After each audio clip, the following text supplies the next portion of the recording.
Before we begin the story, let us know where you're watching from by leaving a comment below. If you enjoy this video, don't forget to like and subscribe. Have a wonderful day. Enjoy the story, everyone. Stella Morgan had three certainties in life. She hated corporate galas, despised being the center of attention, and, above all, could not stand Ryan Blackwell. So, naturally, fate decided she should experience all three simultaneously, with 300 witnesses. Everything started when she agreed to substitute for her cousin at the family company's charity event. It's just one evening. Stell. Natalie had pleaded over the phone. You sit quietly in the corner, enjoy free lobster, and leave. I promise nobody will even realize you're there. Stella should have known better. Natalie possessed a remarkable talent for transforming straightforward situations into complete catastrophes. The Grand Hotel ballroom overflowed with executives in designer suits, society wives checking their phones, and servers who glided between tables carrying crystal champagne flutes. Stella slouched in her chair, tugging at the borrowed sapphire dress that squeezed her ribs. She just needed to survive the next 2 hours without a dumping wine on someone influential. B. Stumbling over her own heels. Or C. Having to speak with Ryan Blackwell. Ryan sat 3 tables forward, displaying that maddeningly perfect smile he wore during every board meeting. Auburn hair styled with precision, a navy suit that probably equaled her monthly salary, and that demeanor of someone who'd never experienced disappointment. They'd collaborated for 6 months on the Morgan Blackwell Hotel Expansion Initiative. 6 months of Ryan challenging every recommendation she presented. 6 months of patronizing grins. Actually, Stella, if you examine the metrics properly. 6 months of Stella imagining accidentally, on purpose, knocking his coffee across the conference table. The dinner proceeded tediously. Speeches about charitable giving, emotional videos of children in need, additional champagne. Stella contemplated feigning illness when her Uncle Philip, the company's CEO and tonight's host, approached the podium wearing an enigmatic expression.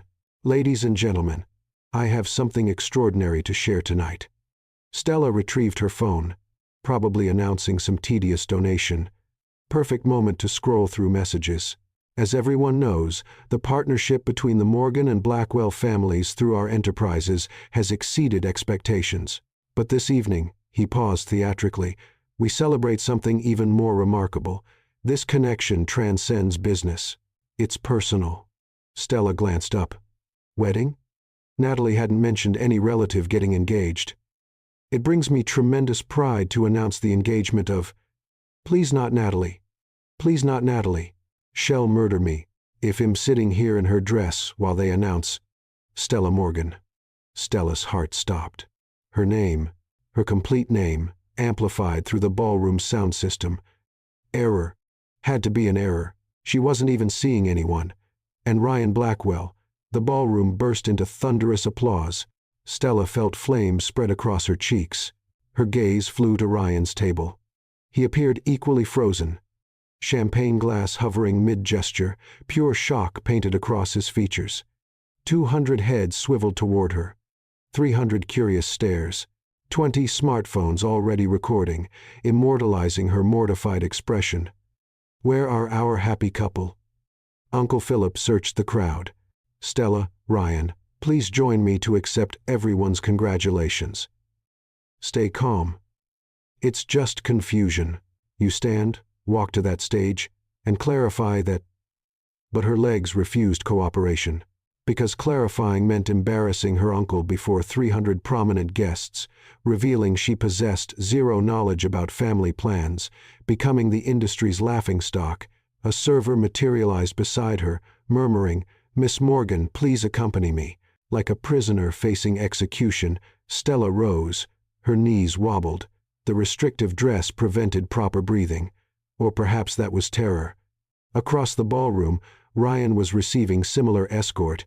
Their eyes connected midway, a silent, frantic exchange of, what is happening? They reached the stage together. Uncle Philip embraced them warmly, positioning them center stage. I'm absolutely thrilled. Moisture gathered in his eyes. Actual tears. You cannot imagine how long I've anticipated this moment. Stella attempted to interject, but her grandmother, Vivian Morgan, family matriarch and the most formidable woman in 3 generations, appeared on stage, clutching white roses. At last, grandmother thrust the bouquet into Stella's grip forcefully. Her expression behind that smile transmitted an unmistakable warning. Don't even think about humiliating me right now. Ryan looked equally pale. He leaned closer, whispering rapidly, "We need to discuss this immediately." "Really?" Stella hissed through her frozen smile, conscious of multiple cameras. Kiss, kiss. Someone initiated the chant. Within seconds, the entire ballroom joined the chorus. Stella's stomach twisted violently. She considered fleeing or collapsing, perhaps simultaneously. Ryan stepped nearer, his steel-gray eyes reflecting her panic. "Just something brief," he muttered. "Afterwards, well, straighten this out. How exactly do you straighten out an engagement announcement witnessed by 300 people? No idea, but cooperate now or this situation deteriorates further." The ballroom reached fever pitch. Phones elevated, relatives positioning for optimal views, her grandmother radiating that expression meaning resistance was futile. Ryan grasped her hand, and what the actual heck, why did his hand feel so warm, and leaned forward. The kiss lasted mere seconds, appropriate, perfectly suitable for their professional audience. Yet it registered as the most peculiar thing Stella had ever experienced, because for one ridiculous instant, as Ryan's lips brushed hers and the ballroom erupted in celebration, her completely unreliable brain whispered, "Oh, unexpected." Then she retreated, lightheaded, and reality slammed back mercilessly. She was engaged to the man she resented most professionally, before 300 witnesses, with her grandmother clutching that bouquet like evidence and family members already flooding social media with photographs. Ryan maintained his grip on her hand, squeezing gently, not affectionately, but in shared desperation. "Smile," he breathed. "Meet me outside in the gardens. We have approximately 5 minutes before this spectacle becomes irreversible." "Too late," Stella replied, preserving her artificial smile as camera flashes exploded continuously. "This situation is already irreversible." Yet somewhere beneath the panic, one small, rebellious corner of her mind kept replaying that kiss, and she recognized that represented the smallest fraction of her current problems. The hotel gardens were supposed to be romantic, twinkling fairy lights wrapped around ancient oak trees, a marble fountain bubbling peacefully, rose bushes releasing their evening perfume. Right now, they felt like a crime scene. Stella burst through the French doors, yanking off her heels and practically sprinting across the manicured lawn. Behind her, the ballroom still buzzed with excitement, guests undoubtedly dissecting every detail of the surprise engagement. She reached the fountain and collapsed onto its edge, bouquet still clutched in her death grip. Her mind raced through increasingly desperate escape plans.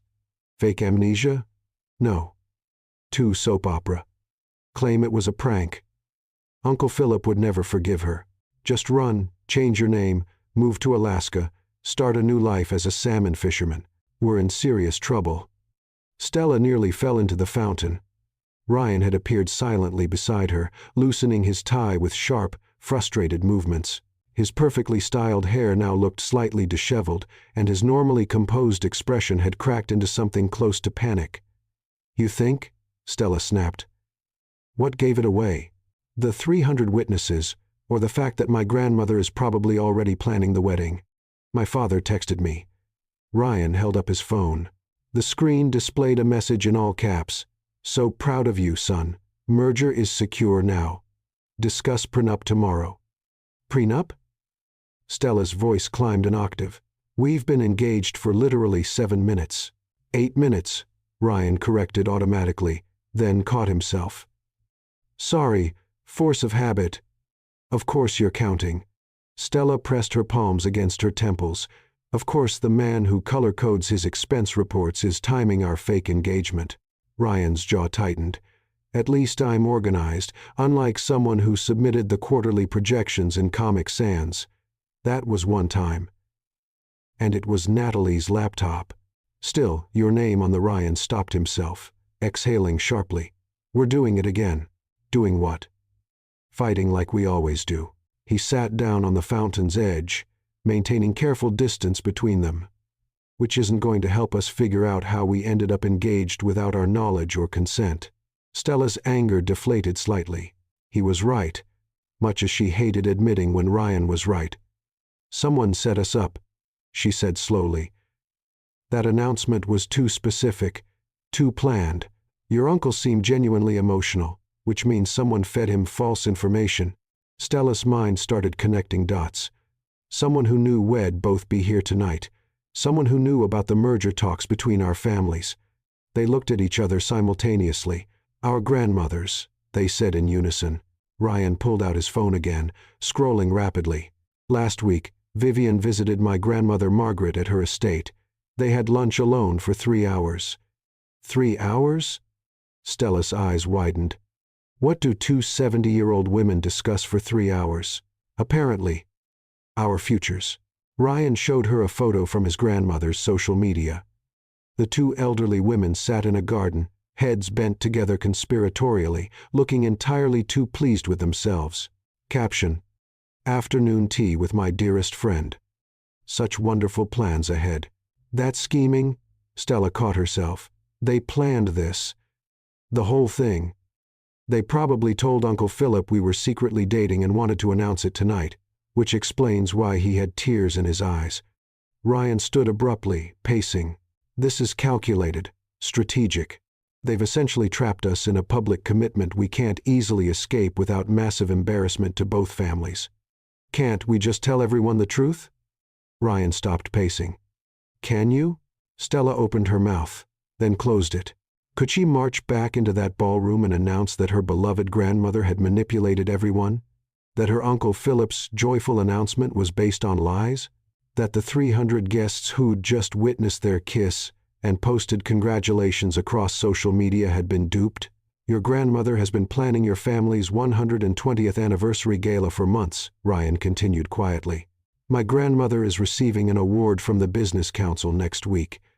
If we expose them now, we humiliate them publicly, ruin their reputations, make them look like meddling fools, Stella finished. Exactly. They sat in miserable silence, the fairy lights twinkling mockingly overhead. So, what do we do? Stella finally asked. Just stay engaged, temporarily. Ryan's business mind was clearly already formulating strategies. We maintain the engagement for a reasonable period, maybe 3 months, long enough that when we announce an amicable breakup, it won't seem suspicious. We can cite professional conflicts, different life goals. 3 months of pretending to be in love with you. Stella's voice dripped with skepticism. We can't even have a 5-minute conversation without arguing. We're having one now because we're united against a common enemy, our grandmothers. Ryan's lips twitched. Was that almost a smile? Fair point. Besides, Stella continued, everyone at work will notice. We've been professionally hostile for 6 months. Suddenly we're engaged. Nobody will believe it. Then we sell it. Ryan turned to face her fully. Office romance started as rivalry, developed into attraction. Corporate types love that narrative. You've clearly thought this through. I analyze problems for a living, Stella. It's what I do. And what I do, Stella stood, facing him squarely, is creative problem solving. Which means I can see approximately 17 ways this plan could explode in our faces. Name 3. 1. Someone investigates and discovers we've never actually dated. 2. We slip up and reveal we can't stand each other. 3. One of us meets someone we actually want to date, and this fake engagement ruins it. Ryan's expression flickered something Stella couldn't quite read. Are you currently seeing anyone? That's irrelevant. It's extremely relevant. If you have a boyfriend who's about to see engagement photos all over social media, I don't. The admission came out sharper than intended. Nobody, currently. This one felt different, less hostile, more aware. Stella suddenly remembered that kiss. Brief as it was. The unexpected warmth of it. The way her traitorous brain had whispered interesting instead of horrifying. Ryan cleared his throat. So we're agreed. 3 months. Fake engagement. We maintain it convincingly at work and family events. then engineer an amicable separation. And our grandmothers, we deal with them after, privately, when there's no audience to humiliate them in front of. Stella studied him. In the fairy lights, Ryan looked less like the infuriating colleague who questioned her every decision and more like a person, someone equally trapped, equally frustrated, someone with surprisingly nice eyes when he wasn't using them to judge her spreadsheet formatting. "Stop that," she told her brain firmly. "Fine," she said. 3 months. "But we need rules." "Agreed." "I'll draft a document." "Of course you will. Outlining boundaries, public appearance requirements, and exit strategies. You're going to make a contract for our fake engagement. Would you prefer we improvise and fail spectacularly?" Stella hated that he had a point. "Fine. Draft your contract, but I get approval rights on all terms."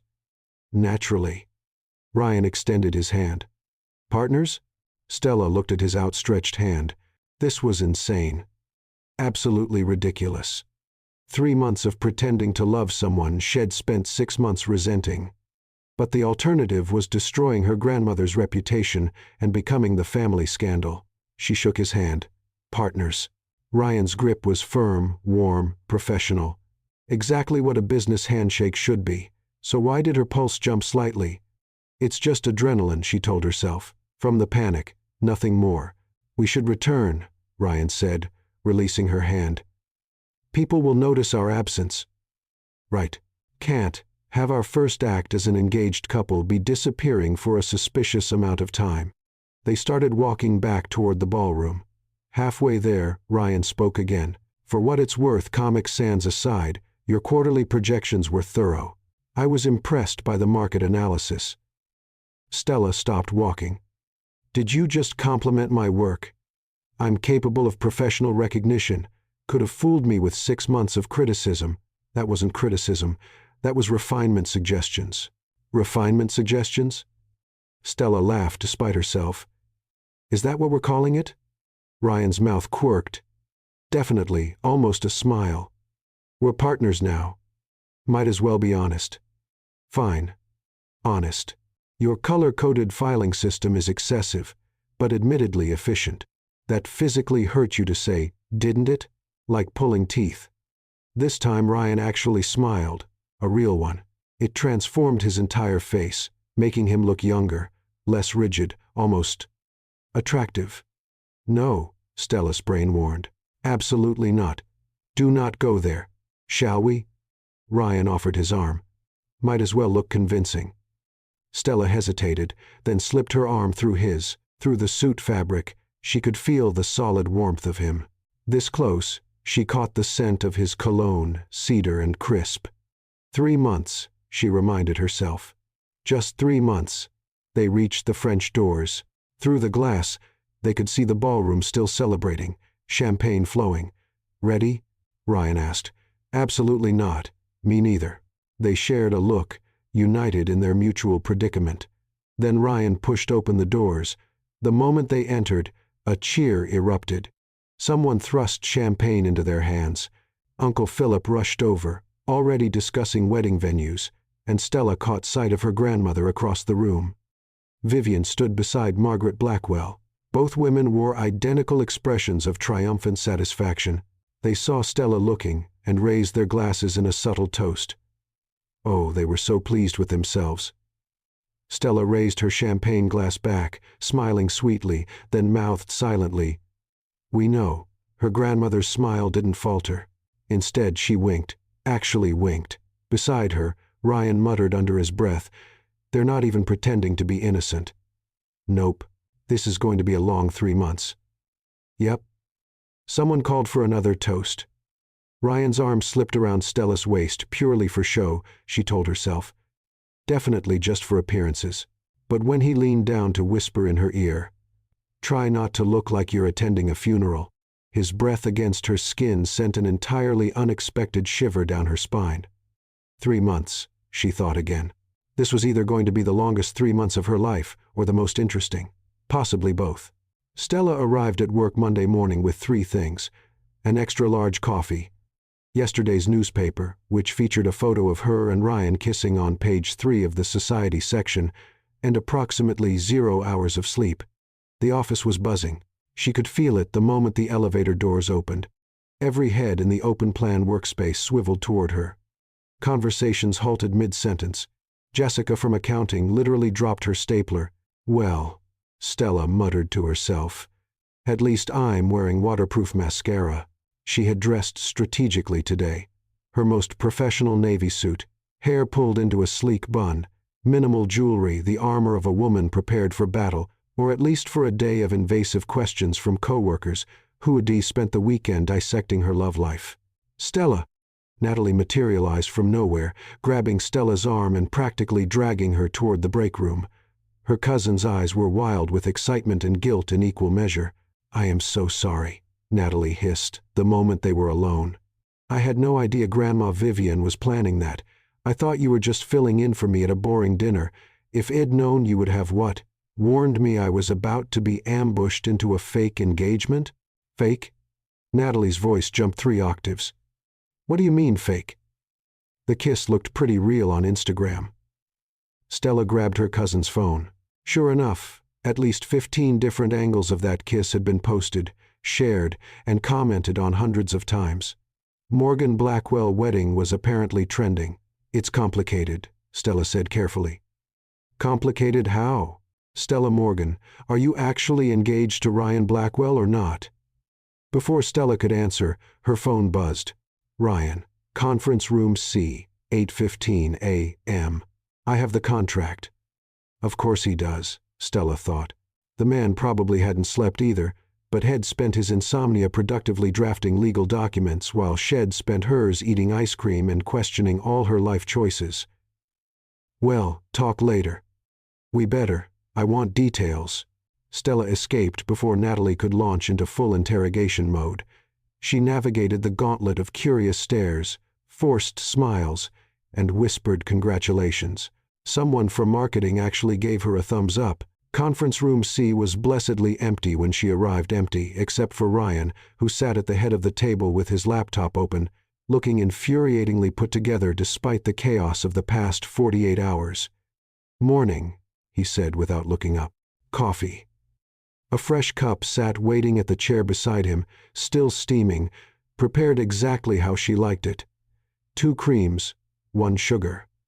Stella paused. "How did you know how I take my coffee?" "I'm observant." Ryan finally glanced up. "You order the same thing every morning at the cafe downstairs. Monday through Friday, 7:45 a.m. Saturday you don't come in. Sunday you arrive at noon. That's..." Stella didn't know whether to be impressed or disturbed. "Borderline creepy. I prefer detail-oriented." He gestured to the chair. "Sit. We have approximately 30 minutes before the morning meeting, and we need to establish parameters." Stella sat, pulling the coffee toward her. It was perfect, which annoyed her more than it should. Ryan turned his laptop around. On the screen was a document titled, "Temporary Engagement Agreement, Confidential." "You actually wrote a contract," Stella said. "Did you doubt I would?" "No, but seeing it in Times New Roman makes it somehow more absurd." "Would you have preferred Comic Sans?" "Despite everything," Stella snorted. "Touché." Ryan's mouth quirked, that almost smile again. "I've outlined 8 primary sections. We can negotiate terms, but the foundation needs to be solid." Stella scanned the document. It was remarkably thorough. Section 1, duration, engagement, period 90 days from announcement date. Breakup timeline, end of week 12. Public statement, mutual decision, remain friends and colleagues. Section 2, public appearances. Minimum 3 joint events per month. Weekly lunch together, visible to coworkers. Coordinated social media presence, limited but convincing. Family dinners, alternate between families. Bi-weekly. Section 3, physical boundaries. Hand-holding permitted in public settings. Casual affection, arm around waist. Brief kiss required for believability. Extended intimate contact, case by case, mutual consent required. Private meetings. Maintain professional distance unless establishing alibi. Alibi? Stella looked up. What kind of fake engagement requires alibis? The kind where our grandmothers are clearly still scheming, Ryan said grimly. I received a text from mine this morning. She's invited us to her estate next weekend for an intimate family celebration. Mine too. She wants to discuss wedding venues. Wedding venues? Ryan's composure cracked slightly. We've been engaged for 2 days. Apparently that's plenty of time in Grandma Vivian's world. Stella continued reading. Section 4. Work relationship. Maintain professional collaboration. Reduce visible conflicts. No public arguments. Support each other's presentations and proposals. Joint credit on merger finalization. Section 5. Communication. Daily text check-ins. Shared calendar. Code phrases for extraction from uncomfortable situations. Code phrases. Stella couldn't help smiling. Ryan looked almost sheepish. If either of us texts the printer is broken, the other calls immediately with an urgent work crisis. That's actually clever. I have my moments.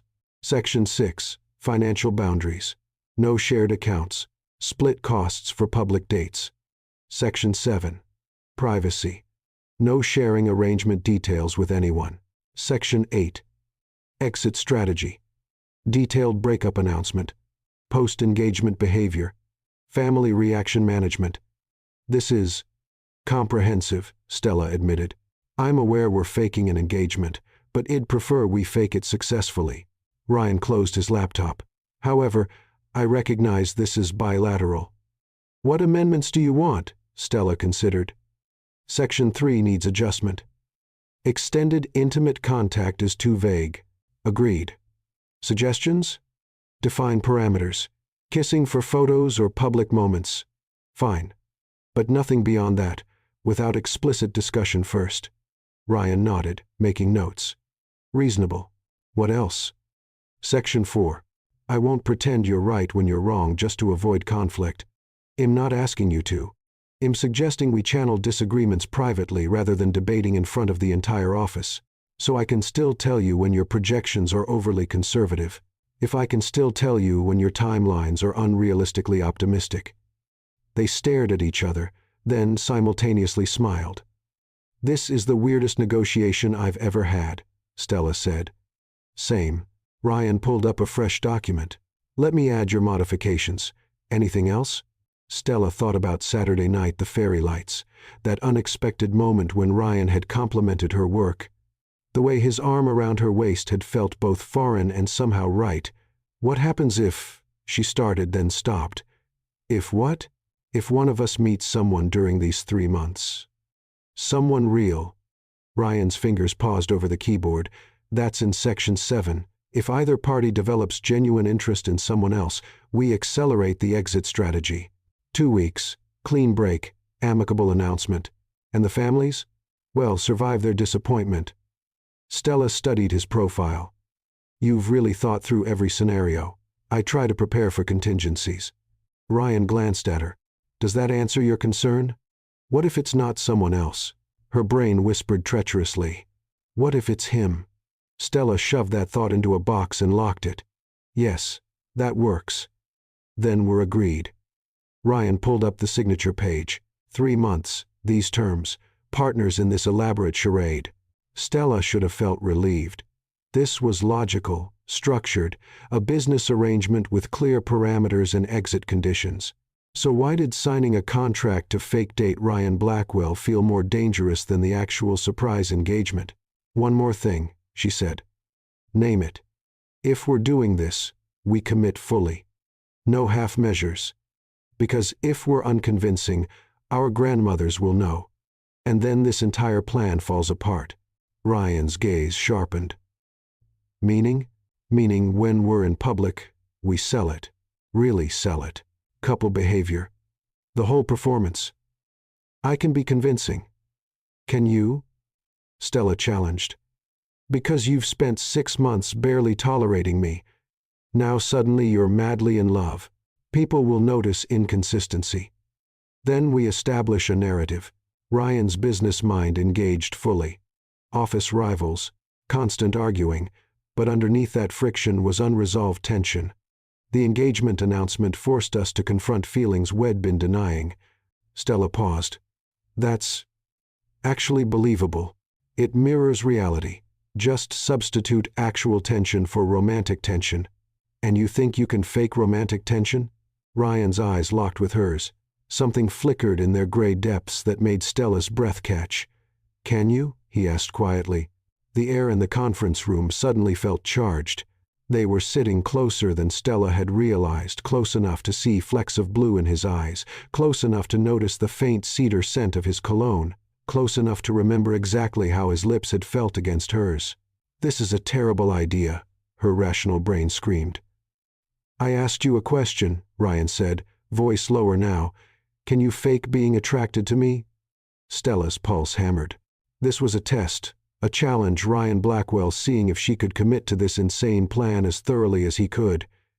She leaned in slightly. Can you fake being attracted to me? Ryan's jaw tightened. For a long moment neither moved. Then his hand came up, fingers brushing a strand of hair from her face. The gesture was gentle, deliberate. His thumb grazed her cheekbone. Who says it'd be faking? He murmured. Stella's brain short-circuited. Then Ryan leaned back, breaking the moment, expression cooling back to professional neutrality. See? Convincing. That was. Stella tried to restart her cognitive functions. That was just acting. Ryan's tone was perfectly level, which is what we'll be doing for the next 3 months. I can commit to this performance if you can. Performance. Right. Acting. So why did her cheek still tingle where head touched it? Fine, Stella managed. I can commit. Excellent. Ryan pulled up the contract again. Then shall we make this official?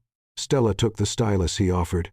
Her hand only shook slightly as she signed her name at the bottom of the most ridiculous document she'd ever agreed to. Ryan signed beneath her signature. Partners, he said. Partners, Stella echoed. They shook hands, professional, businesslike, completely appropriate. Except this time when Ryan's hand enclosed hers, Stella couldn't ignore the warmth, couldn't pretend she didn't notice how his thumb brushed across her knuckles, couldn't deny the small electric current that sparked between them. 3 months, she reminded herself firmly. Just 3 months of pretending. A knock on the conference room door made them spring apart. Jessica from accounting poked her head in, grinning. Sorry to interrupt the lovebirds, but the morning meeting starts in 5 minutes. Well, be right there, Ryan said smoothly. Jessica left, but not before giving them an exaggerated wink. Stella groaned. This is going to be insufferable. Probably. Ryan stood, gathering his laptop. But we're committed now. Literally signed a contract. Most romantic thing I've ever done, Stella said dryly. Your dating life must be very sad, says the woman who agreed to a fake engagement via legal document. They headed toward the door together.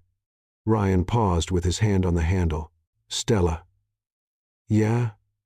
For what it's worth, I meant what I said Saturday night. Your work is impressive. I may have been, he searched for words, overly critical before. You think? I'm apologizing badly. But still. Stella softened slightly. Accepted.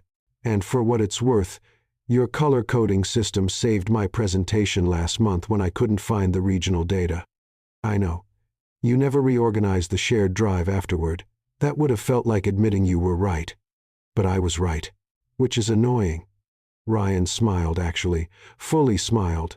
You're going to be impossible to fake date, aren't you? Absolutely.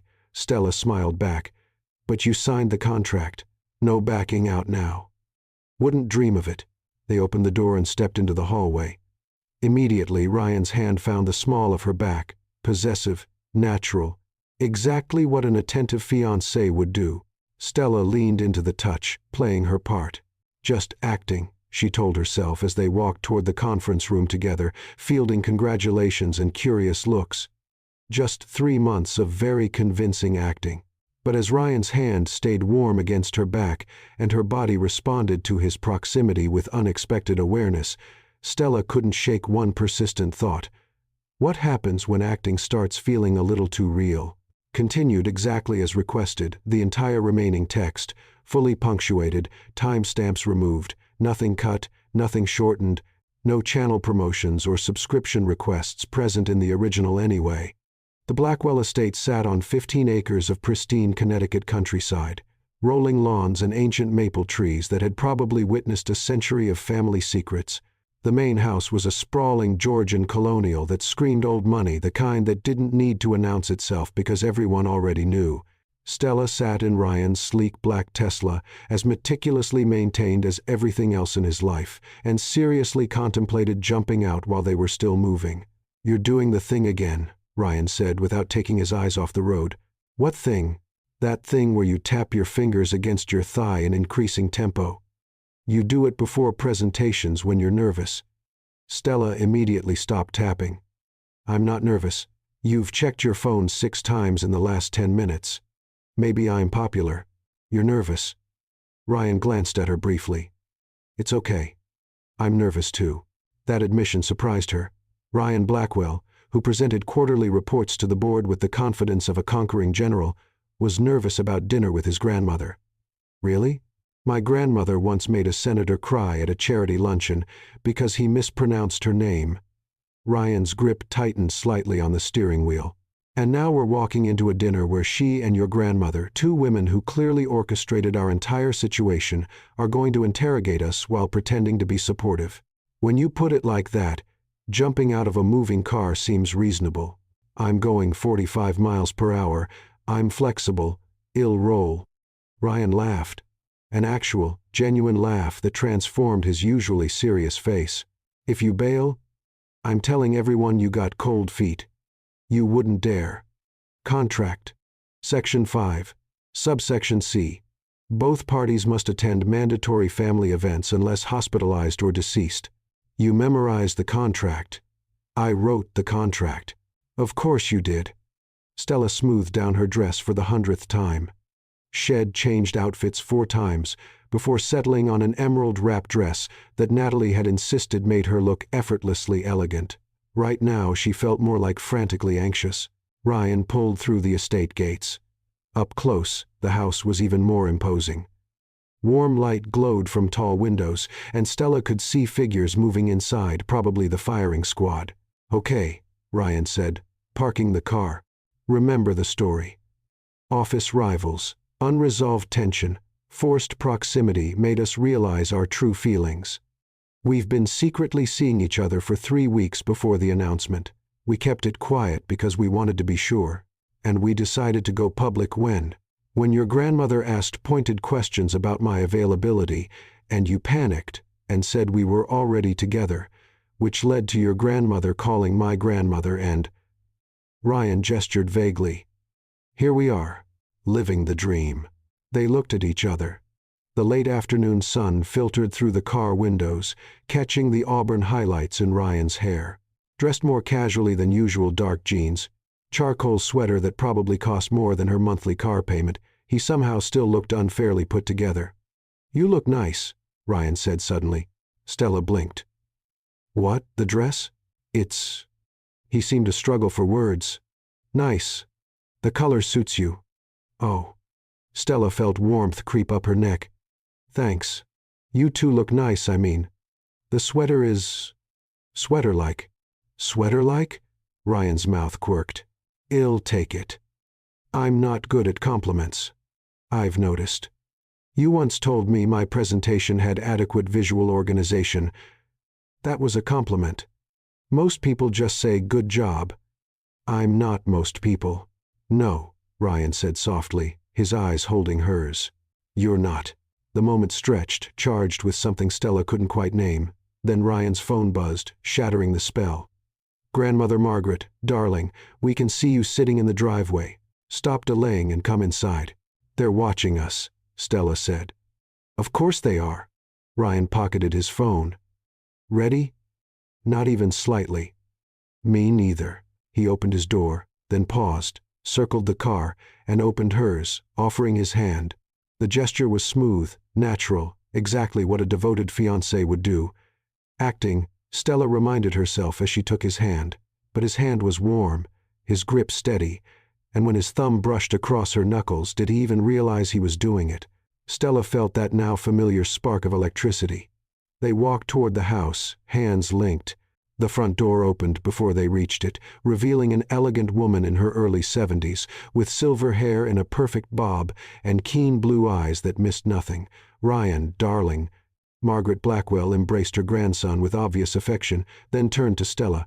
"And Stella, finally, I get to know the woman who captured my grandson's heart. Captured his heart right, with a conspiracy. Mrs. Blackwell, it's wonderful to meet you properly," Stella said, accepting the embrace. Margaret smelled like expensive perfume and determination. "Please call me Margaret. We're family now."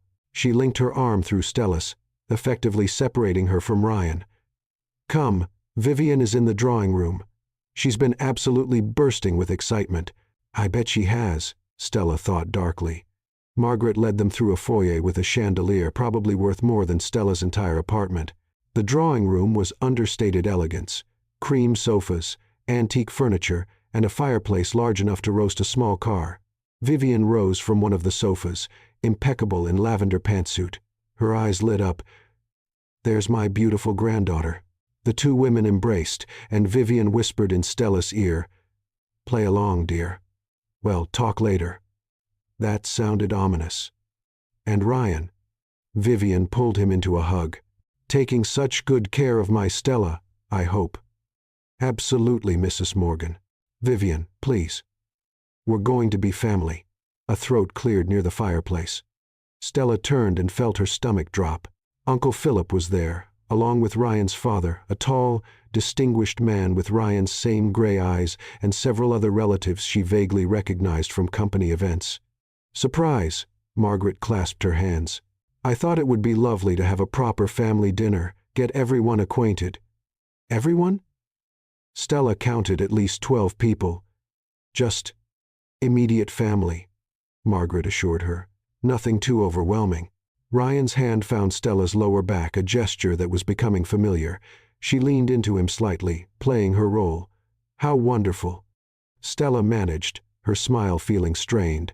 The next hour was a master class in social torture.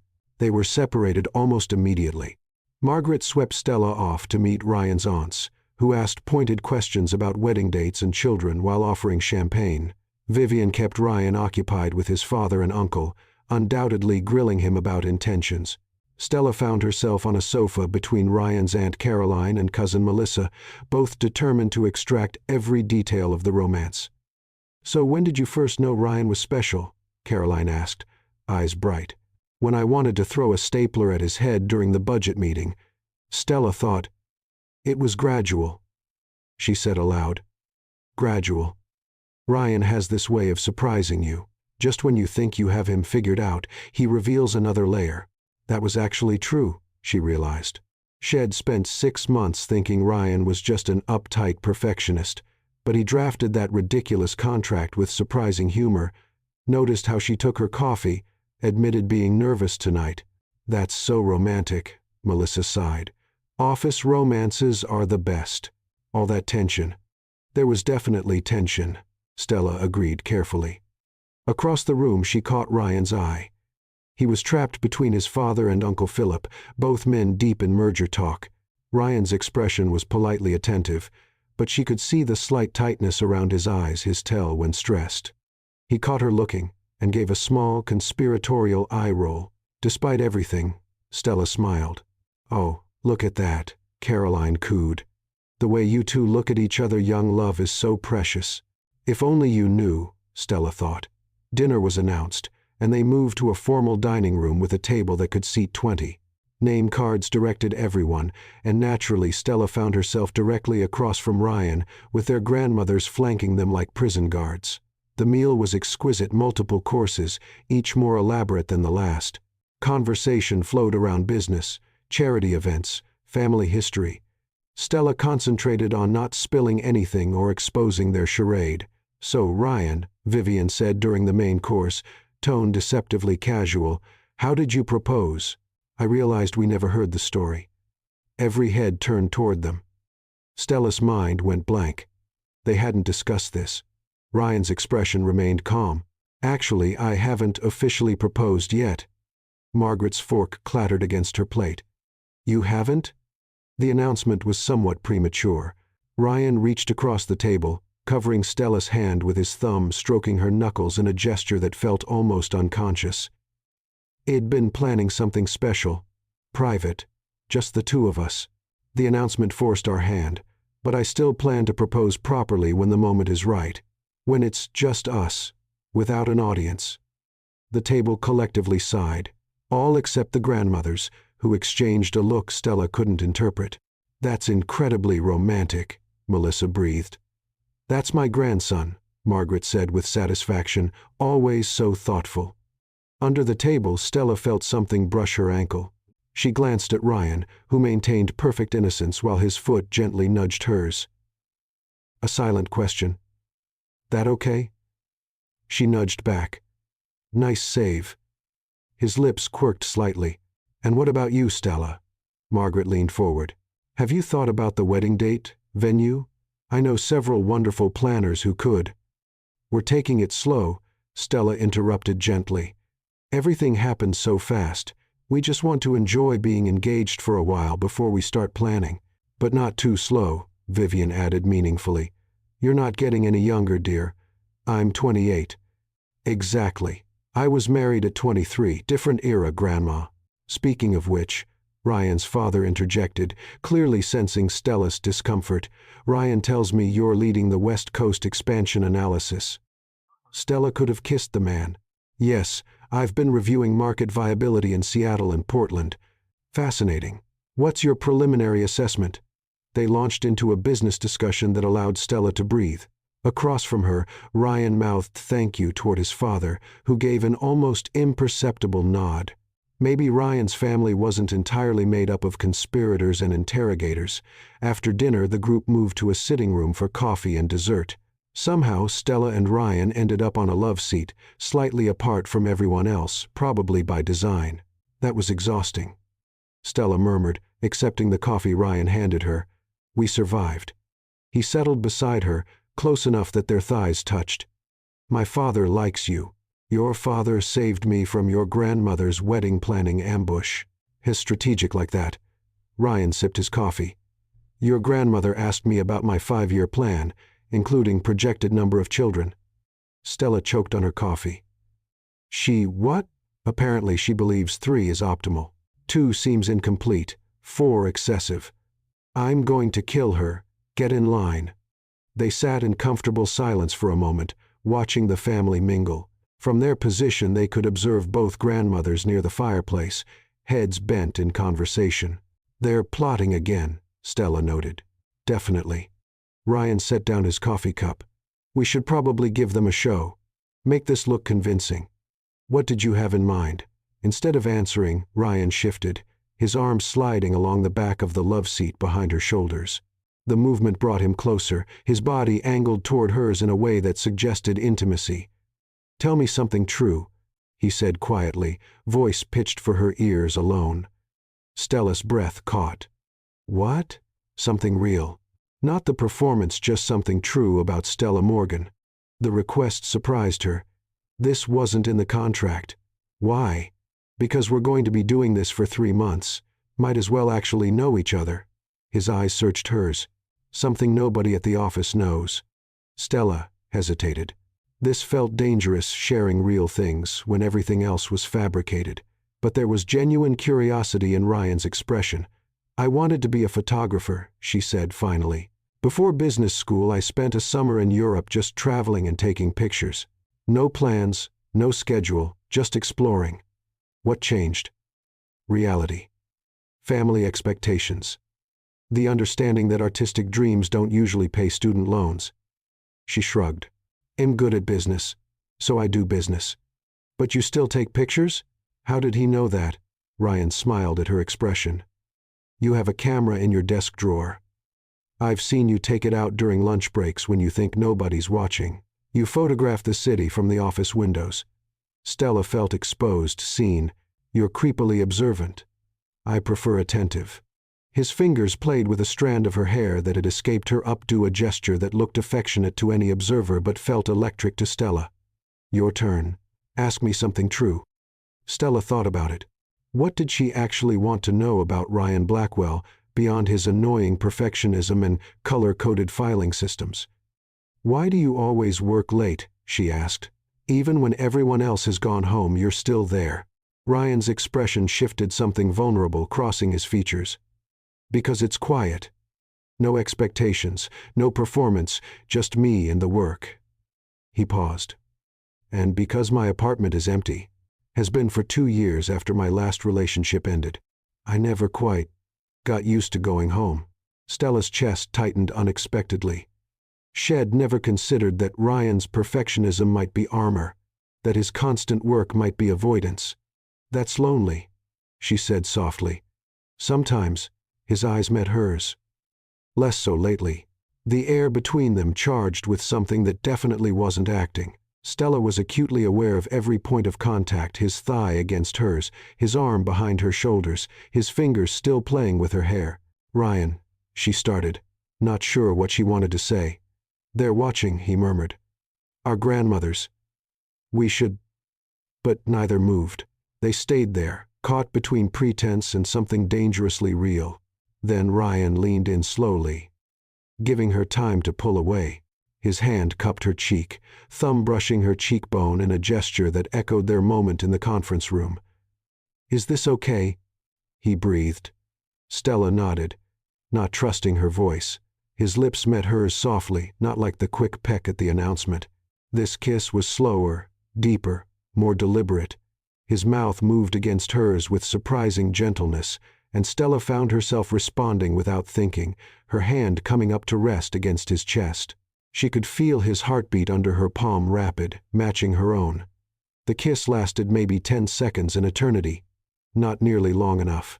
When they separated, Ryan's pupils were dilated, his breathing slightly uneven. "That was convincing," Stella finished, voice shakier than shed-like. "Very convincing." "Right. Convincing." From across the room came a sound suspiciously like satisfied laughter from the grandmother contingent. "We gave them their show," Stella said. "Mission accomplished." They pulled apart slightly, but Ryan's arm stayed draped across her shoulders. Stella stayed close, her head tilted toward his. To anyone watching, they looked like a couple, comfortable with each other. Comfortable being close. And the terrifying thing was, Stella realized, it didn't feel like acting anymore. "Stella," Ryan said quietly. "Yeah? That kiss just now." His fingers traced small patterns on her shoulder. "Tell me you felt something." Her heart hammered. This was dangerous territory. "Ryan, we have a contract." "Forget the contract for 1 second. His eyes searched hers intently. "Did you feel something?" Stella looked at him, really looked. At the man who'd gone from infuriating colleague to co-conspirator to whatever this was becoming. The man who noticed her coffee preferences and her secret photography, who admitted loneliness and nervousness, who kissed her like she mattered. "Yes," she whispered. "I felt something." Ryan's sharp intake of breath was audible.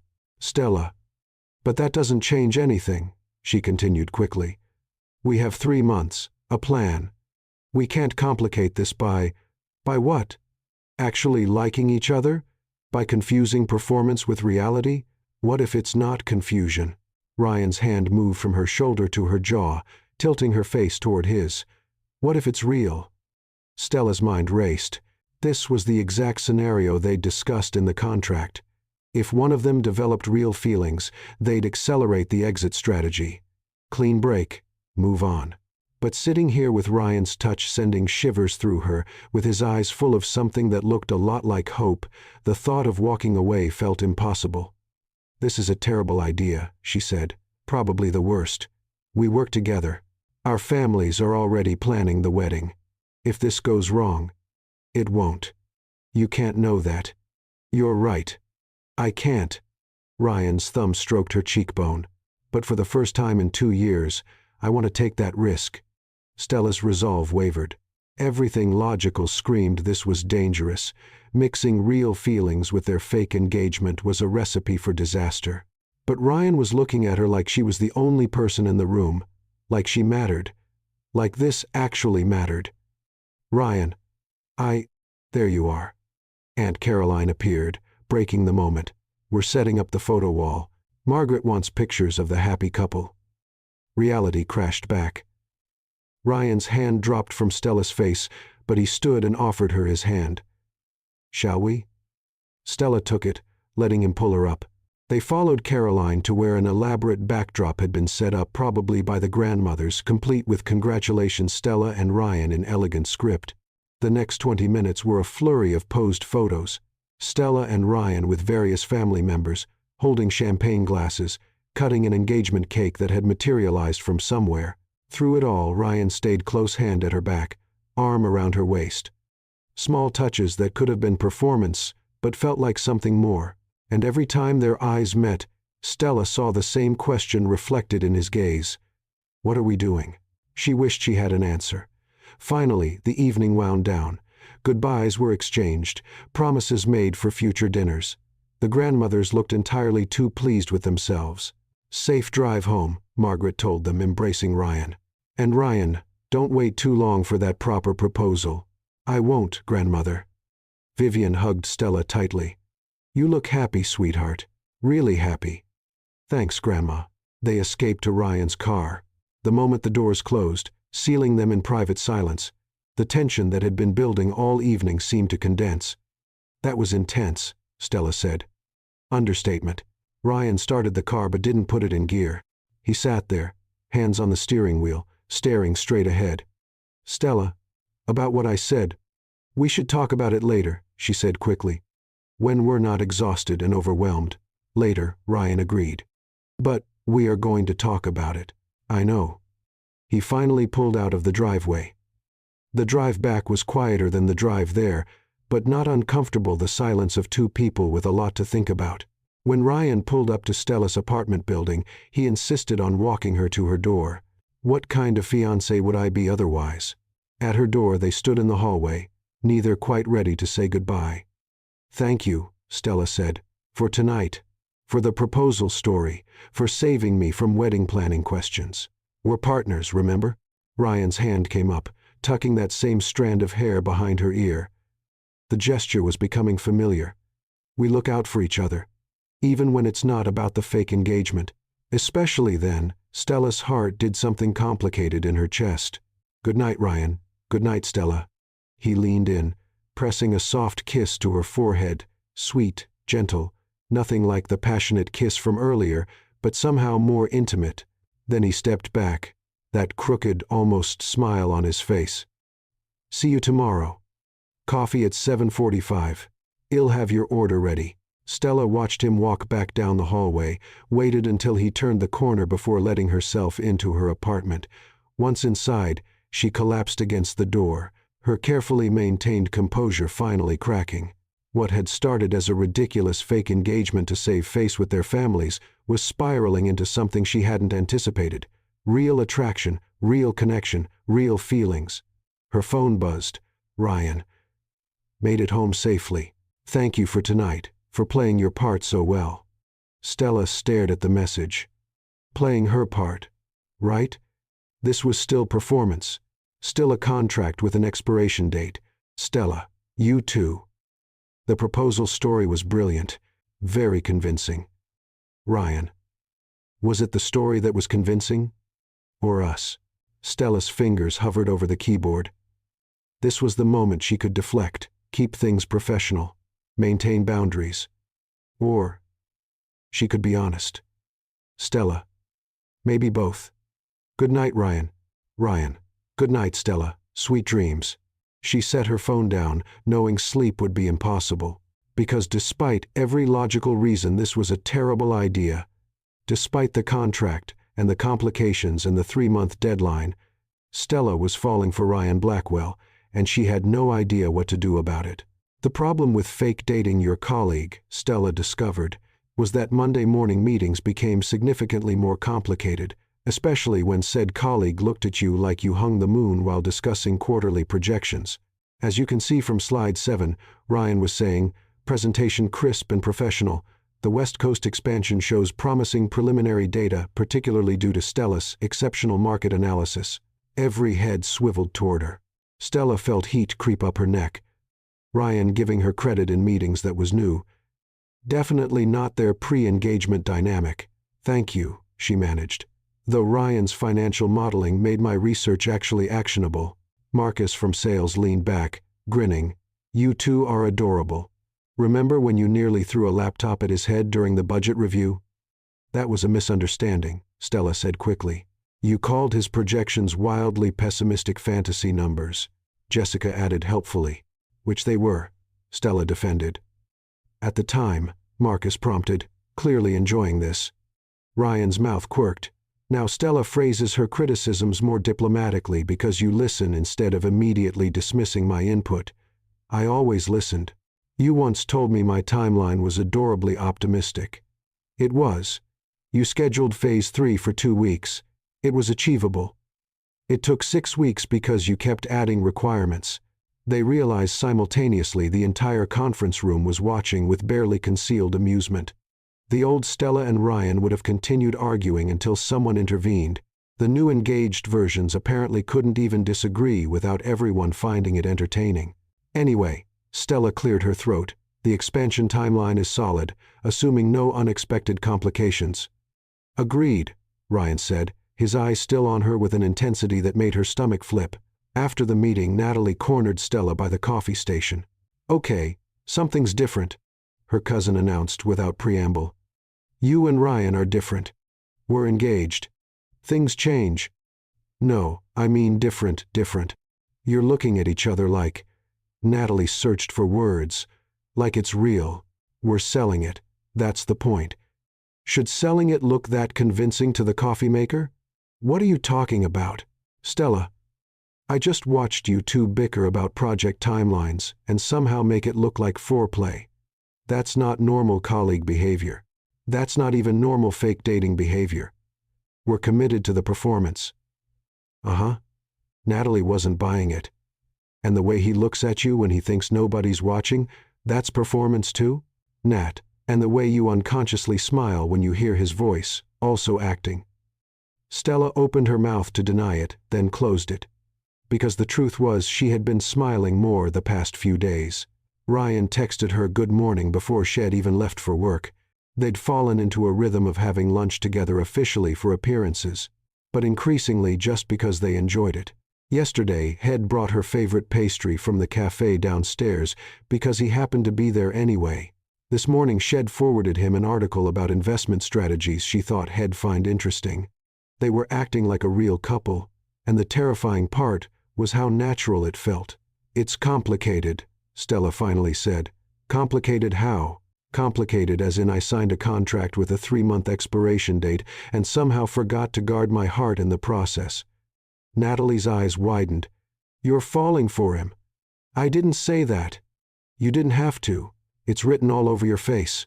Natalie grabbed her arm. Stella, does he know? We've acknowledged there might be something real happening and we're terrified. What if you're just caught up in the performance? What if this is just proximity and forced intimacy creating false feelings? Or, Natalie suggested gently, what if 6 months of arguing was actually unresolved attraction that you're finally allowing yourselves to explore? Before Stella could respond, her phone buzzed. Ryan, lunch today? I found a new place. Vietnamese, remember you mentioned missing good for? Stella stared at the message. Shed mentioned that weeks ago in passing. Stella, you remembered that? Ryan, I remember everything you tell me. Her heart did that complicated thing again. Stella, lunch sounds perfect. 12:30. Ryan, it's a date. Well, fake date. Contractually obligated date. You know what I mean. Despite everything, Stella laughed. Stella, see you then, contractual fiancé. You're smiling at your phone, Natalie observed.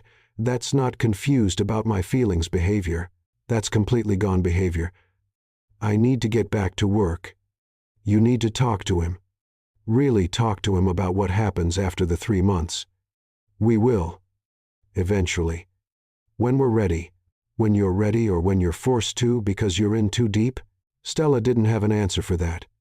The Vietnamese restaurant was tucked into a side street in Chinatown, the kind of place you'd never find unless someone local showed you.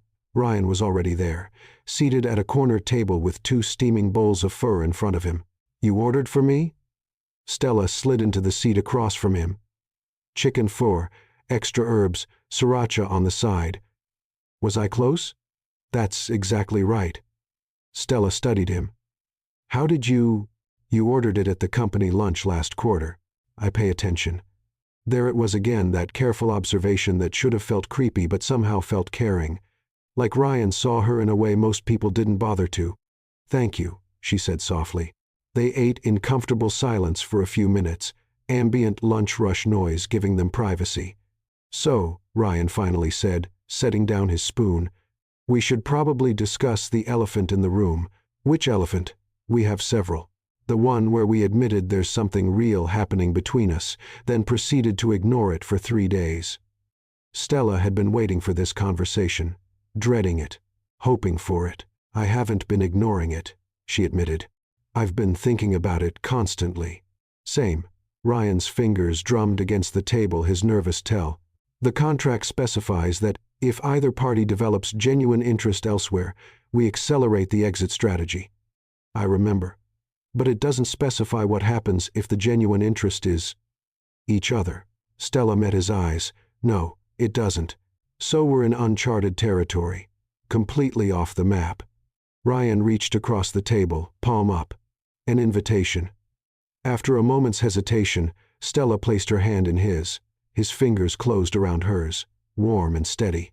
"Tell me what you're thinking," he said. "Really thinking, not the performance version." Stella took a breath.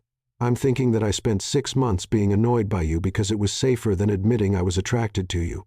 I'm thinking that this fake engagement has given me permission to explore feelings I'd been suppressing. And I'm thinking that I have no idea if what I'm feeling is real or just Stockholm Syndrome from forced proximity." "Stockholm Syndrome." Ryan's mouth twitched. "Am I holding you hostage? Emotionally?" "Yes. With your stupid perfect coffee and your thoughtful restaurant choices and your way of remembering tiny details I mention in passing. Those are hostage tactics. They're dangerous tactics." Stella squeezed his hand. "Because they make me want this to be real. And wanting it to be real is terrifying." Ryan was quiet a moment, thumb tracing patterns on her palm. "You want to know what terrifies me?" "What?" "That this isn't new for me." His eyes met hers, vulnerable and honest. "I've been attracted to you since our second project meeting, when you called my analysis competent but lacking vision, and then pitched an alternative approach that was actually brilliant." Stella blinked. "That was 8 months ago." "I know. You've been attracted to me for 8 months? Longer, if we're being accurate. But that's when I admitted it to myself." Ryan's grip tightened. "Every argument we had, I was trying to impress you. Every critique was because I wanted you to push back, to challenge me. You were the most frustrating, infuriating, captivating person in every room. You had a terrible way of showing it. I didn't know how to show it. It never felt like that about a colleague, about anyone really. So, I defaulted to professional competition." Stella's mind reeled. 8 months. Had been interested for 8 months while she'd been— "I called you Robot Ryan behind your back," she confessed. "I know. I heard you tell Natalie." "You heard that?" "Acoustics in the break room are terrible." Ryan smiled slightly. "I started color-coding things more just to annoy you." "You did not."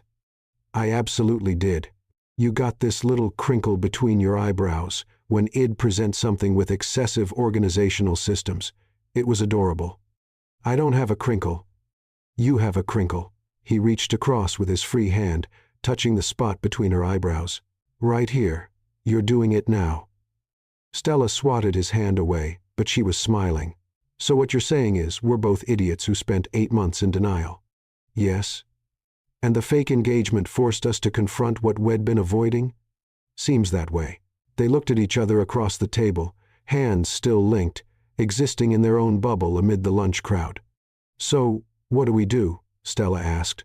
"We still have a contract. Exit strategies. Our grandmothers would be unbearable if they knew they were actually right.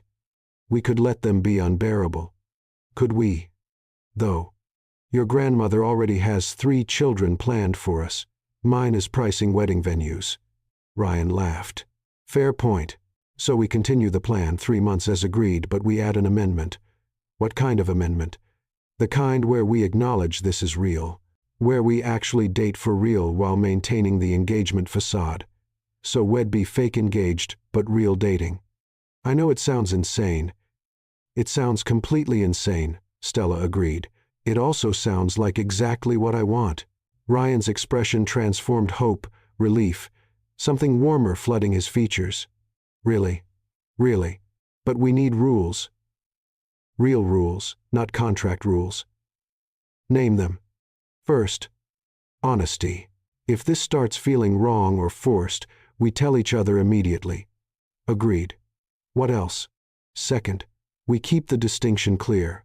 Public, engaged, private, dating. No confusing the two. That might be challenging, Ryan admitted, but agreed. Third, Stella hesitated, we tell no one. Not Natalie, not your father, definitely not our grandmothers, because the second people know, the pressure changes everything. So we fake an engagement while secretly real dating while pretending it's all fake. Ryan shook his head admiringly. We're either brilliant or completely insane. Probably both. He lifted her hand, pressing a kiss to her knuckles, soft, intimate, entirely real. For the record, I'm really glad our grandmothers are meddling masterminds. Don't let them hear you say that. They'll never stop scheming. They're going to scheme regardless. Ryan stood, pulling Stella up with him. Come on, we should get back before people start gossiping about our extended lunch. They're already gossiping. Natalie cornered me this morning about how we look at each other. How do we look at each other? According to her, like it's real. Imagine that. Ryan's hand found the small of her back as they headed toward the exit, automatic, natural. It's almost like it is real. Outside, the autumn sun was bright. They walked slowly back toward the office, neither eager to return to the performance. Ryan, Stella said. Yeah? Can we do something? Just us. Not for appearances, not for the contract. Just because we want to. What did you have in mind? There's a photography exhibit opening at the Morgan Gallery Friday night. I've been wanting to go, but... She trailed off, suddenly self-conscious. But you didn't have anyone to go with who'd actually appreciate it? Something like that. Ryan stopped walking, turning to face her on the crowded sidewalk. Stella Morgan, are you asking me on a real date? I think I am. Then, yes. Absolutely yes. His smile was genuine, unguarded. Pick you up at 7? It's a date. They stood there grinning at each other like fools while pedestrians flowed around them. Then Ryan's expression shifted slightly. Stella, can I try something? What kind of something? Instead of answering, he stepped closer, hand cupping her cheek. His eyes searched hers, asking permission. Stella nodded slightly. And then Ryan was kissing her, not the performance kiss from the gala, not the family dinner kiss designed to convince relatives. This kiss was softer, slower, more deliberate. This kiss was a question and an answer and a promise all at once. When they separated, Stella felt breathless. What was that for? Because I wanted to kiss you. Just you. Not fake you. Not performing for an audience. You, Stella. His thumb stroked her cheek. And because we're real dating now, which means I get to kiss you whenever I want. Assuming you want me to. I definitely want you to. Good to know. They resumed walking, hands linked now instead of his hand at her back. It felt like a statement, a claim, something real in their maze of pretense. We're going to be terrible at keeping this secret, Stella observed. Probably. But we can try. Office Pool probably already has bets on when Stella's phone rang, interrupting her thought. Grandmother Vivian. She exchanged a look with Ryan before answering. Hi, Grandma. Stella, darling, I have the most wonderful news. Stella felt dread pool in her stomach. What news? Margaret and I have been talking, and we've decided to throw you an engagement party, a proper one, with all our friends and business associates. 2 weeks from Saturday at the club. 2 weeks? Stella repeated. Grandma, we've already sent the invitations. It's going to be spectacular. Over 200 guests. Stella stopped walking. Ryan, seeing her expression, moved closer. 200 people, Stella said. At minimum. Everyone wants to celebrate you two. It's the social event of the season. Grandma I've already consulted with Ryan's grandmother. She's thrilled. All you need to do is show up looking beautiful. Oh, and bring that lovely young man of yours. Tell him to prepare a speech about how you two fell in love. Everyone will want to hear the story. Stella met Ryan's eyes. Had clearly heard enough to understand, because his expression had gone from relaxed to strategic. Grandma, I need to go. We'll discuss this later. Of course, dear. I'll email you the details. Love you. The call ended. Stella and Ryan stood on the sidewalk, still holding hands, processing this new complication. Engagement party, Stella said flatly. 200 people, 2 weeks. At which I am apparently giving a speech about our love story. A love story we just today decided was actually real, while maintaining that it's fake to everyone else. They looked at each other, then, despite the absurdity, they both started laughing. We're doomed, Stella said. Ryan pulled her closer, but at least we're doomed together. That's remarkably romantic for a man who color codes his socks. I do not color code my socks. You absolutely do. I saw your drawer when I borrowed your phone charger last week. That was organizational efficiency. It's obsessive, she teased. Says the woman who has 17 browser tabs open at all times. That's research. That's chaos. They were bickering again, but this time it felt different, playful instead of hostile, affectionate instead of adversarial. 2 weeks, Ryan said, turning serious again. We need to prepare. If we're giving speeches, we need a consistent story. The story we told your grandmother. Office rivals, secret relationship. Well, need more detail how the first kiss happened, first date, when we knew it was serious. So we're creating a fake backstory for our real relationship that we're pretending is fake. When you put it that way, it sounds absurd. It is absurd. Ryan checked his watch. We need to get back. But tonight, come over to my place. We'll write this story together. Make it believable. Your place. Unless you'd prefer somewhere else. I just thought more private. Your place is fine, Stella said quickly. Maybe too quickly, judging by Ryan's smile. 7 o'clock. I'll be there. They arrived back at the office, slipping into professional mode as they entered the building. In the elevator, surrounded by colleagues, they maintained appropriate distance. But when Ryan's pinky brushed against hers so subtle nobody else would notice, Stella hooked her finger around his. A tiny connection. A secret. The elevator stopped at their floor. They separated, heading to their respective workspaces. But Stella could feel Ryan's eyes on her as she walked away. And when she glanced back, he was watching. He mouthed, "Tonight." She smiled. Tonight. Stella changed outfits 3 times before leaving for Ryan's apartment. This was ridiculous. They'd spent hours together over the past week. They'd kissed multiple times. They'd literally fake engaged. There was no reason to be nervous about going to his apartment to write a fake love story for their fake engagement party while navigating their real but secret relationship. No reason at all. She settled on jeans and a soft burgundy sweater, then second-guessed it and changed into a dress, then back to the jeans because the dress seemed like trying too hard. "You're being insane," she told her reflection. Her reflection did not disagree. Ryan's apartment was in a modern building downtown, all glass and steel and expensive views. She texted when she arrived, and he met her in the lobby, apparently too impatient to wait upstairs. "Hi," he said, and was it her imagination? Or did he seem nervous too? "Hi, yourself." They rode the elevator to the 23rd floor in charged silence. Ryan's apartment was exactly what Shed expected, meticulously organized, minimalist aesthetic, and yes, she would bet money his closet was color-coded. But there were surprises. A shelf full of worn paperback mysteries, a guitar case in the corner, black and white cityscape photographs on the wall that were actually quite beautiful. "Did you take these?" Stella moved closer. "Hobby. Nothing professional like your work. These are really good, Ryan. Thanks." He seemed genuinely pleased. "I got into it after—" He paused. "After my last relationship ended. Needed something to do with my hands that wasn't work. Stella remembered what Head said about his empty apartment, about working late because going home was lonely.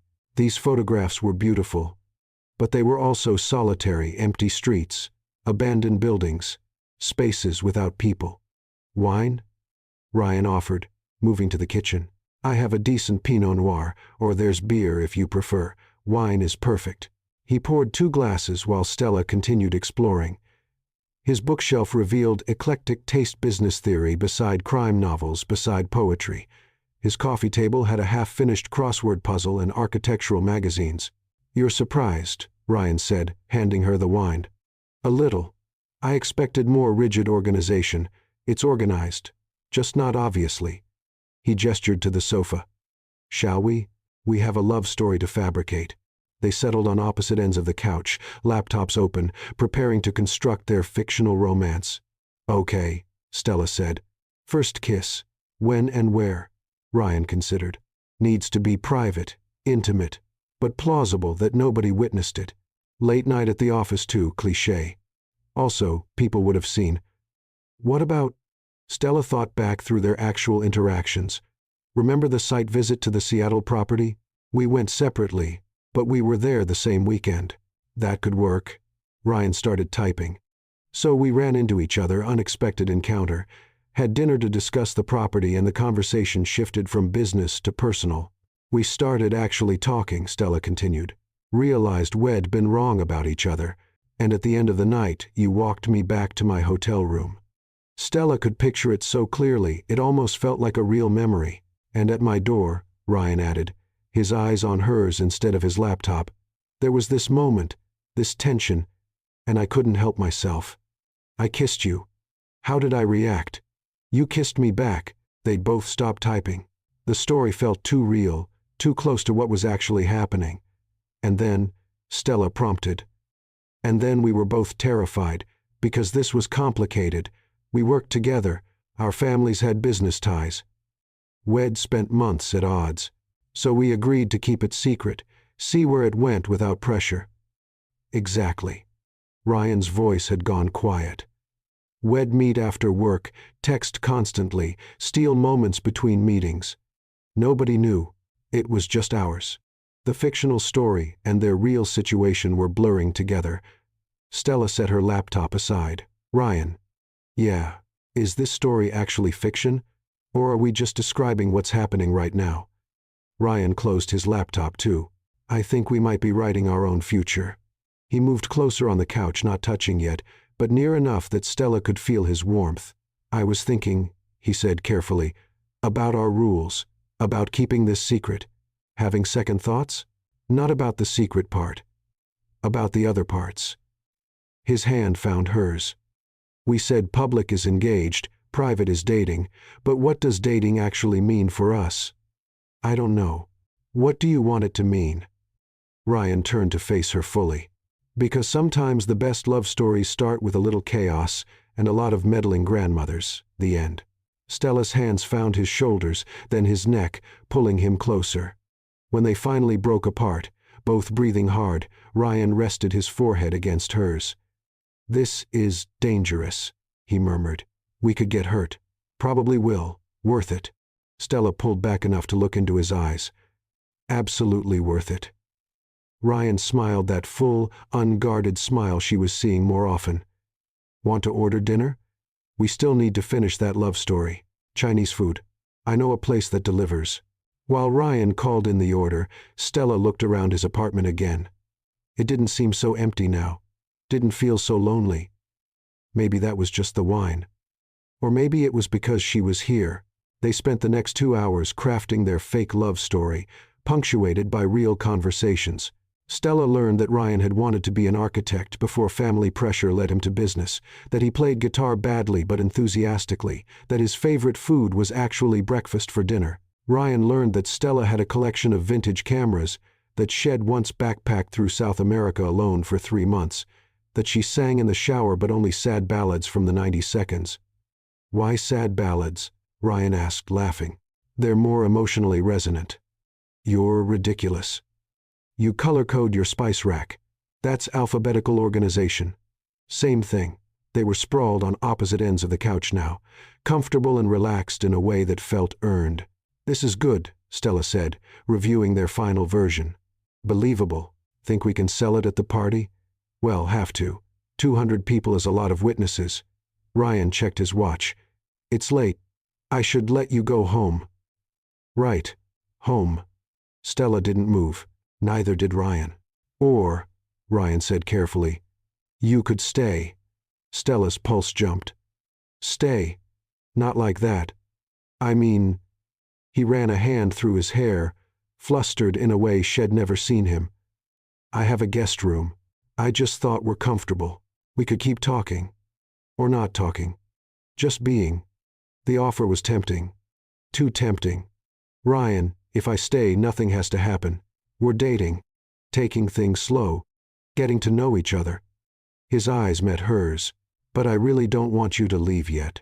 Stella thought about going home to her empty apartment, about ending this perfect evening, about leaving this bubble they'd created. "Okay," she said. "He'll stay." Ryan's smile could have powered the entire city. They talked for another hour, curled up on the couch with more wine and the city lights twinkling beyond the windows. Stella felt herself relaxing completely, her head eventually finding Ryan's shoulder, his arm wrapping around her. "This is nice," she murmured. "It really is. We should do it more often." "We will." Stella's eyes were getting heavy. The wine. The warmth. The comfort of Ryan's presence, it all combined into pleasant drowsiness. "Stella." Ryan's voice was soft. "You're falling asleep." Sorry." "Don't be sorry." She felt him shift. Then he was standing, pulling her up gently. "Come on." "Guest room." He led her down the hallway to a room smaller than his master bedroom but still beautifully appointed. He pulled back the covers while Stella stood there, slightly dazed. "There are spare toiletries in the bathroom," Ryan said, "and I can lend you a shirt if you want something to sleep in." "That would be great." He disappeared, returning with a Columbia t-shirt that would probably hang to her knees. "Bathroom's there. Take your time." When Stella emerged 10 minutes later, face-washed, wearing Ryan's shirt, he was waiting in the hallway with a glass of water. "In case you get thirsty," he explained. "You're very thoughtful. I try." He hesitated at the doorway. "Good night, Stella." "Good night, Ryan." He started to leave, then turned back. Before Stella could react, head crossed the distance, cupping her face and kissing her softly. "Sorry," he said against her lips. "Couldn't resist." "Don't apologize for that ever." He smiled, kissed her once more, then actually left. Stella climbed into the guest bed, surrounded by Ryan's scent on the shirt, in this quiet moment in his home, and realized something terrifying. She was falling in love with him. Not fake love, not performance love. Real, genuine, terrifying love. And in 2 weeks they'd have to perform their fake love story in front of 200 people while hiding their real feelings. This was either going to be the best decision she'd ever made, or it was going to destroy her, possibly both. 2 weeks turned out to be simultaneously too long and not nearly long enough. Too long because Stella spent every day hyper-aware of Ryan's presence, every casual touch in the office, sending electricity through her system. Not long enough, because she was absolutely unprepared for an engagement party with 200 guests. "Stand still," Natalie commanded, adjusting Stella's dress. "You're fidgeting." "I'm not fidgeting. You've adjusted your necklace 17 times. Stella dropped her hands from the delicate gold chain. They were in the country club's bridal suite, and she felt like she might actually throw up. The dress was beautiful, a flowing champagne-colored gown that made her look like someone's radiant fiancé. She felt like a fraud. "You look stunning," Natalie said. "Ryan's going to lose his mind." Before Stella could respond, the coordinator appeared. "Miss Morgan." "We're ready." "Your fiancé is waiting." Stella took a deep breath and followed her out. "Stella." She turned at Ryan's voice and felt her breath catch. He stood in a perfectly tailored black suit, his eyes widening when he saw her. "Wow," he said softly. "You're breathtaking. You clean up pretty well yourself." His hand found its familiar place at the small of her back. "Ready to face the masses? With you?" "Always." The doors opened to thunderous applause. 200 faces turned toward them, friends, family, colleagues, all there to celebrate their fake love that had somehow become terrifyingly real. The next hour passed in a blur of congratulations and questions. Ryan fielded most inquiries with smooth professionalism, weaving their fabricated Seattle story with genuine emotion. Then both grandmothers appeared, looking entirely too pleased with themselves. "Everything is perfect," Vivian beamed. "You two look so in love," Margaret added. "Because you orchestrated this entire situation," Stella said pointedly. "We merely facilitated what was inevitable," Margaret replied smoothly. "You just needed a little push." "We need to talk about this," Stella said firmly. After the party, the grandmothers glided away, and the coordinator announced it was time for speeches. Stella's heart hammered as they walked onto the terrace. 200 expectant faces watched as Uncle Philip introduced Ryan. Ryan approached the microphone, squeezed Stella's hand once, and began. "When Stella and I started working together, I thought I had her figured out. We disagreed on everything." He paused, his eyes finding hers. "But I didn't realize she disagreed because she was usually right. Every challenge made our work better, made me better." The crowd was silent, captivated. I fell for her in increments. The way she gets excited about ideas, the way she sees possibilities where others see obstacles, the way she makes me want to be better, bolder, more open to life. His voice softened. The announcement was unexpected. But the truth is, I was already falling for Stella Morgan. I'd been falling for months, too stubborn and scared to admit it. He looked directly at her. "Stella makes me laugh. She challenges me. She sees through my careful planning to who I actually am, and somehow she still wants to be here." Ryan raised his glass. "To Stella, the most infuriating, incredible, irreplaceable person I've ever known. Thank you for taking a chance on us." The crowd erupted. Stella felt tears threatening as Ryan returned to her side. Then it was her turn. She approached the microphone on shaking legs, found Ryan's eyes in the crowd, and began. "Ryan Blackwell drove me crazy for months. He questioned everything, reorganized my systems, color-coded things that didn't need it."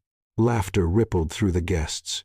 "I called him Robot Ryan behind my back because he was so controlled, so precise, so infuriatingly perfect." "I heard you," Ryan called out, making everyone laugh more. "I know you did." Stella smiled. "You notice everything, which is one of the things I love about you now." The word hung in the air. Love. "You notice how I take my coffee. You remember conversations from months ago. You make me feel seen in a way I never have before." Her eyes stayed locked on his. "I spent months fighting what I was feeling because it was easier to be annoyed than admit I was falling for you." Her voice dropped, intimate despite the microphone. "You make me braver, Ryan. You make me want to take risks." She lifted her glass. "So here's to taking risks. To meddling grandmothers who were right. And to you, Ryan, for being worth the risk." The applause was deafening. Ryan pulled her into his arms immediately. "That was perfect," he murmured. "I meant every word, I know." "So did I." The crowd began filtering inside for dinner. Ryan and Stella stayed on the terrace, needing a moment alone. "Stella," Ryan said urgently, "everything I said up there I know. I'm in love with you." The words rushed out. "Actually, genuinely in love with you. Not because of the contract or performance, just you." Stella's heart stopped. "You love me. I love you. And I needed you to know it was real." "Ryan Blackwell," Stella said, voice shaking, "for someone so smart, you're remarkably slow." "What?" "I'm in love with you too, you beautiful idiot. I've been in love with you for weeks." Ryan's expression transformed. "Say it again." "I love you, Ryan Blackwell." He kissed her, cutting off anything else she might say. This kiss was different, no hesitation, no performance, just pure emotion. When they separated, breathless, Ryan whispered, "We're really doing this. For real. For real." Stella agreed. Someone cleared their throat. Both grandmothers stood nearby, looking unbearably smug. "I told you it would work," Margaret said. "We need to talk about boundaries," Ryan said firmly. "Did it work out?" Vivian asked innocently. "That's not the point, isn't it, though? You're happy. Everyone wins." Ryan and Stella exchanged a look. They should be angry, but they were in love. "You're impossible," Stella told her grandmother. "But I'm right. Admit it, never." The grandmothers departed, still looking pleased. Ryan pulled Stella close. "We should get back. First dance is waiting inside." They took the floor as the music started. Ryan led her through the dance effortlessly. "You can dance," Stella observed. "I have many hidden talents." His hand tightened at her waist. "I'm terrified right now." "Of what?" "Of how much I feel for you. How fast this happened. How perfectly this fits." "Me too. But we're in it together." "Together," Ryan agreed. They stayed at the party for another 2 hours, but now it wasn't really playing. They were just being themselves, a couple in love. Finally, they escaped to Ryan's car and drove to Stella's apartment. "Come up?" Stella asked. "Are you sure?" "I'm sure." Inside, Stella changed into comfortable clothes while Ryan ordered pizza. They ate on the couch, watching a movie neither really paid attention to. "When did you know?" Ryan asked eventually. "That it was real. The contract negotiation. When you touched my face and asked if I could fake being attracted to you, I realized I couldn't fake it. It was completely real." Ryan's hand cupped her cheek, mirroring that moment. "I'm sure now, too, that this is real. That we'll figure it out together." They kissed for a while. Then Stella yawned. "Stay?" she asked. "He'll stay." In bed, Ryan pulled her against his chest, his arm wrapped around her waist. "Good night, Stella." "Good night, Ryan." She fell asleep, wrapped in his arms, thinking how 3 weeks ago she'd been ambushed into a fake engagement with a man she claimed to hate. Tonight, she'd fallen asleep with the man she loved. Life was strange and beautiful and completely unpredictable, and she wouldn't change a single thing. Epilogue. 3 months later, the contract expired on a Tuesday.